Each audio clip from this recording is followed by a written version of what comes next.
बैल साहब क्या कहेंगे आप, कितनी बड़ी कार्रवाई इसको पहले आप मानते हैं और क्या पाकिस्तान के किस जवाब के लिए हमें तैयार रहना चाहिए? बिल्कुल सही कह रहे हैं आप। अगर आपको याद होगा कल आप ही के चैनल पे हम चीख चीख के बता रहे थे कि रफाल वो जहाज है, स्काल्प वो मिसाइल है कि हम अपने देश के अंदर रह के भी हर टारगेट को टारगेट कर सकते हैं पाकिस्तान के अंदर। एक मैसेज हमने क्लियरली दिया कि हमने डिसेप्शन का इस्तेमाल किया। आपको याद होगा कि कल बात चल रही थी सिविल डिफेंस प्लान की, बात चल रही थी कि एयरफोर्स एक एक्सरसाइज करेगी यहां पे और राजस्थान एरिया के अंदर, उसको हमने मास्क किया इस अटैक को। और जब बातें चल रही थी कि हमारी जो वेपन सिस्टम्स और जहाज है वो नहीं कर सकते ऐसे अटैक, तो हम ये बार बार कह रहे थे कि आपका कोई भी सिस्टम हमारी स्कैल्प या ब्रह्मस मिसाइल को नहीं पकड़ सकता। और ये बिल्कुल ट्रू हो गया है। ये पॉलिटिकल साइड से क्लियर मैसेज है कि पाकिस्तान में कहीं पे भी छुपे होंगे टेरर नेटवर्क्स, हम उनको छोड़ेंगे नहीं। और हमने प्रूव करके दिखा दिया, 9 ऐसे अटैक्स किए।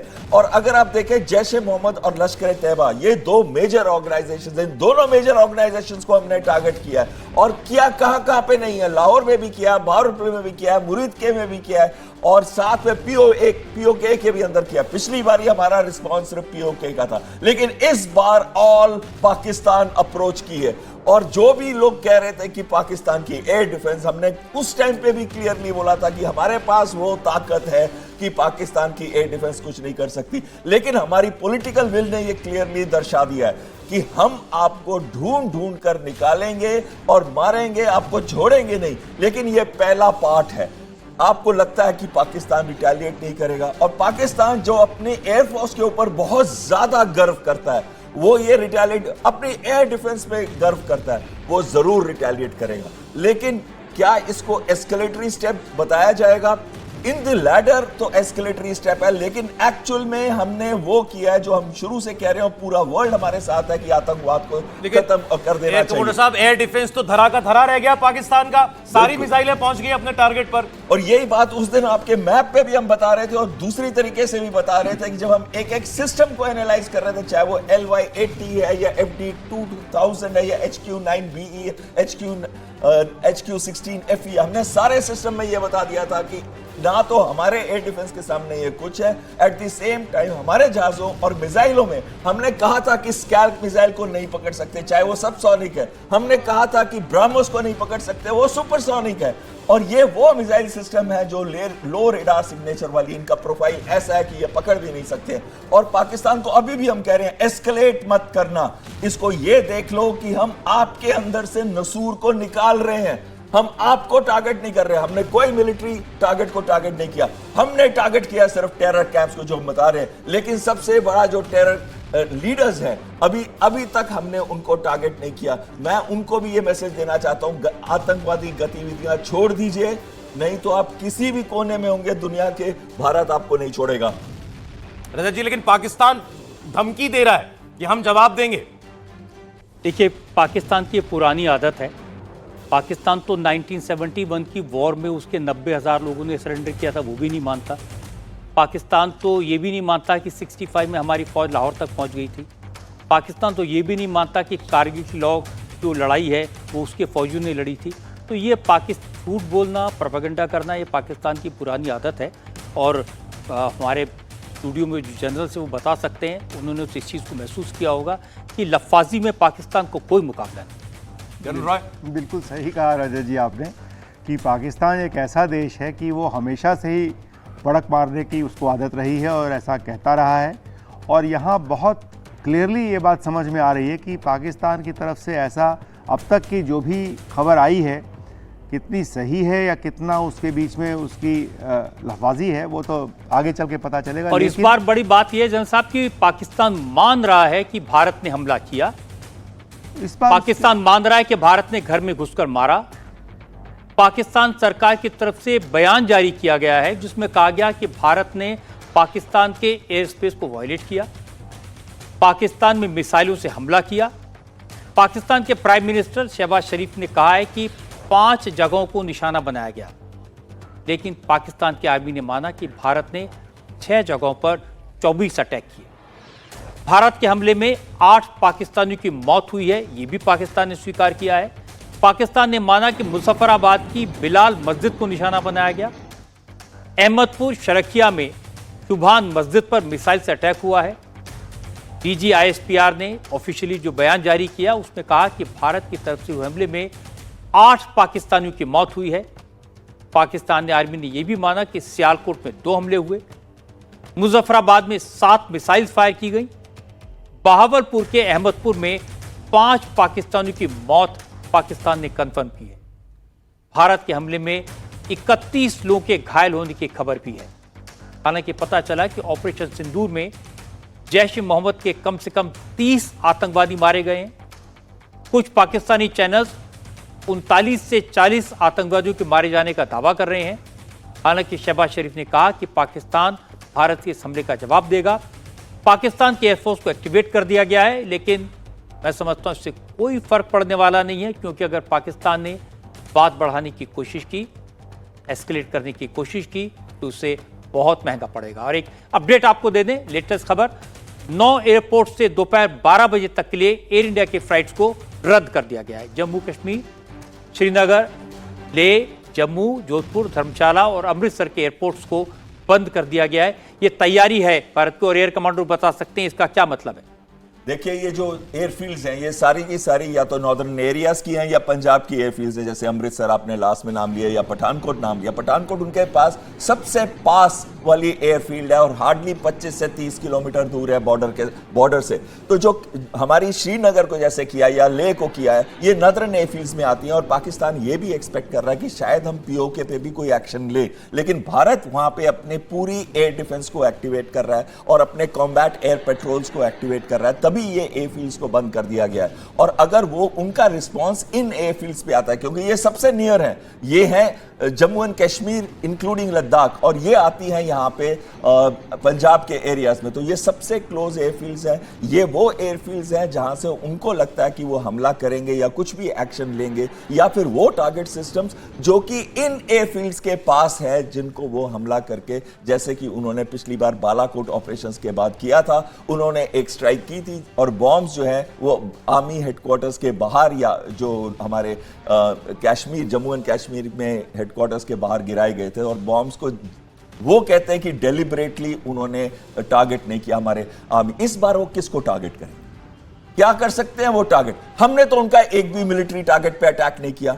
हमारे combat air petrol aircraft ready हैं, हमारे air defence system highest alert पे हैं, हमारे airborne early warning and control systems हवा के अंदर हैं। आप कोई भी कोशिश नहीं करिएगा, क्योंकि आप दो चीज करेंगे। हमने आपके मिलिट्री टारगेट्स को अटैक नहीं किया है। आप अगर करेंगे कोई भी मिलिट्री टारगेट को, it is an act of war, और हम इसका जवाब देंगे आपको, और बहुत गहरा जवाब देंगे।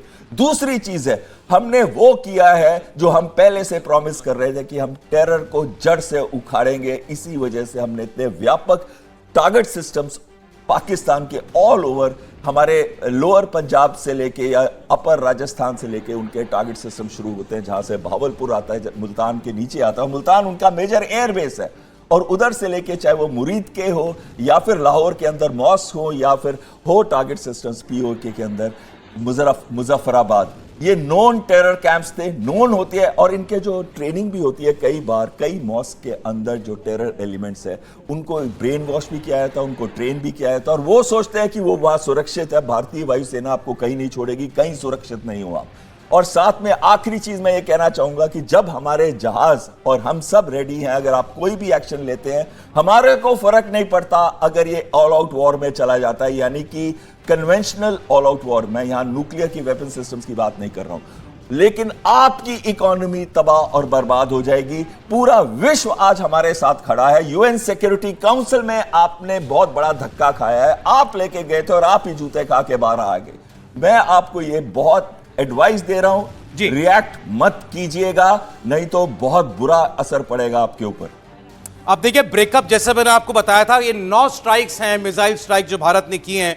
ये बहावलपुर में जो जैश ए मोहम्मद का सेंटर मानते हैं, वहां 2 मिसाइल स्ट्राइक। इसके अलावा मुरीद के लश्कर तैयबा का कैंप है, मुजफ्फराबाद में कोटली, गुलपुर, भिम्बर, चक अमरू और सियालकोट, इन जगहों पर ये मिसाइल स्ट्राइक हुई हैं। 9 अटैक्स कुल मिलाकर के 9 आतंकी ठिकानों पर यह कार्रवाई की गई है। पीओके और पाकिस्तान के पंजाब प्रांत में घुस करके भारत की तरफ से यह कार्रवाई की गई है, मिसाइल हमला किया गया है, जिसको पाकिस्तान ने माना है। तस्वीरें हैं भीषण धमाकों की जो पाकिस्तान के अंदर आग के गोले उठते हुए दिखाई दिए, वो सब तस्वीरों में इस बार रिकॉर्ड हुआ, इसलिए पाकिस्तान इससे इनकार नहीं कर पाया। अब ऑपरेशन सिंदूर के तहत कितना डैमेज हुआ है, ये अलग अलग जानकारियां आ रही हैं। कुछ रिपोर्ट्स ऐसी हैं कि एक एक जगह पर 15 से 20 कई जगहों पर 30 कैजुअल्टीज की भी खबरें हैं। 5 आतंकी कैंप तो पूरी तरीके से तबाह हो गए हैं, ये हम आपको ये जानकारी दे सकते हैं। एक बात जरूर हमको कहनी चाहिए कि हमारा जो अटैक है प्रोफेशनल, प्रिसाइज और बिल्कुल एक्यूरेट रहा है, और इसके लिए जो हमारी फोर्सेस हैं उनको बार बार सलाम करने की ज़रूरत है, उनके पराक्रम को प्रणाम करने की ज़रूरत है। रजत जी बिल्कुल सही कह रहे हैं आप। प्रिसीजन तो इतना एक्यूरेट है कि 1 से 3 मीटर टारगेट सिस्टम के अंदर वो बॉम्ब गिरे, और बॉम्ब का जो रेडियस ऑफ इफेक्ट ही होता है वो 50 से 100 मीटर का होता है। तो यानी कि हम उनको प्रिसीजन से, प्रोफेशनल तरीके से, कि हमारे एक भी जहाज पे कोई नुकसान नहीं हुआ। और प्रोफेशनल इसलिए भी कि हमने डिसेप्शन का इस्तेमाल करते हुए उनको, हमेशा कहा जाता है सुनजू से कि बेस्ट तो वही है कि आप बिना वॉर लड़े ही अपने पॉलिटिकल गोल को, एम को अचीव कर सके। तो हर तरीके से बहुत प्रोफेशनल तरीका हमने दिखाया। हमारी आर्म्ड फोर्सेस इंटीग्रेटेड होकर जब रिस्पॉन्स करती है तो पूरे वर्ल्ड में उनको रिकॉग्नाइज किया जाता है। और मैं आपकी बात से बिल्कुल सहमत हूं, और पूरे हमारे आर्म फोर्सेस की तरफ से मैं जय हिंद बोलता हूं उनको।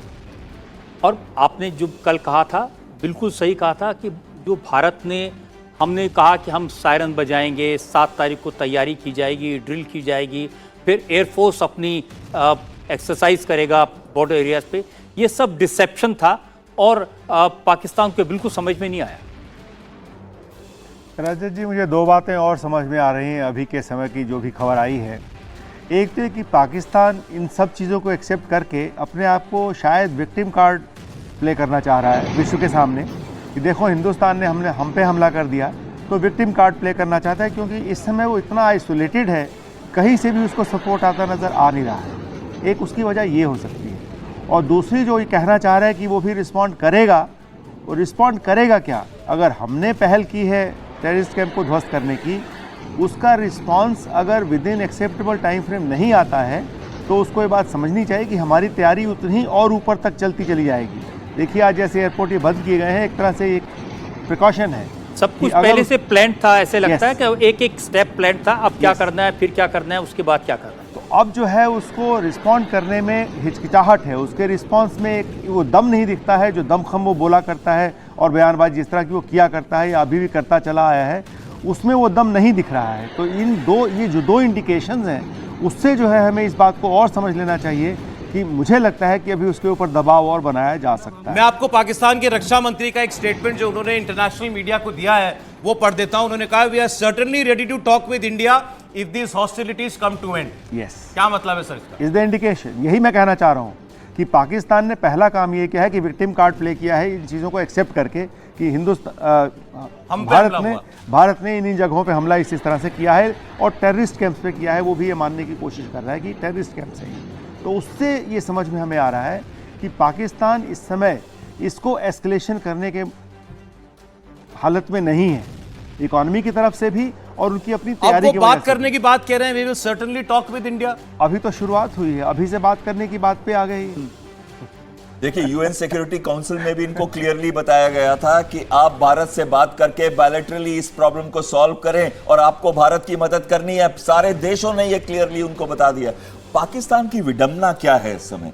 पाकिस्तान की विडंबना है तो अटैक करे तो किसको करे? हमारे पास तो कोई ऐसा टेरर इंफ्रास्ट्रक्चर हमारे देश के अंदर नहीं है, चाहे वो जम्मू एंड कश्मीर का रीजन हो या कोई भी एरिया हो हिंदुस्तान के अंदर। कहीं पे भी हम बलूचिस्तान लिबरेशन आर्मी या फ्रंट के लोगों को ट्रेन नहीं करें, कहीं पे भी हम टीटीपी के मॉस्क यहाँ पे नहीं है जहां पे उनको ब्रेन वॉश किया जा रहा है। ऐसा कुछ भी नहीं है हमारे इधर। तो अटैक किसको करेंगे? वो गुरुद्वारों को अटैक करेंगे? अरे सिख नहीं छोड़ेंगे तुमको। मंदिर को अटैक करेंगे? किसको अटैक करोगे आप? आपके पास कोई टारगेट सिस्टम ही नहीं है। बेहतर ये होगा कि जो भी हमारे लीडर्स हैं, जैसे हफीज सईद हो गया या फिर ताला सईद हो गया, क्योंकि अब वो बनने जा रहा है लीडर, ये भी सुना जा रहा है, इनको हमारे को हैंड ओवर कर दीजिए और जैश ए मोहम्मद की जो ऊपर की लीडरशिप है उसको हमको हैंड ओवर कर दीजिए। तब हम सोचेंगे कि इसके आगे, बिकॉज हमारा प्रतिशोध अभी खत्म नहीं हुआ है जब तक terror as a weapon Pakistan बंद नहीं करता। लेकिन हम आपकी मिलिट्री को टारगेट नहीं करेंगे, हम आपके सिविलियंस को टारगेट नहीं करेंगे, हम सिर्फ आतंकवाद को टारगेट करेंगे।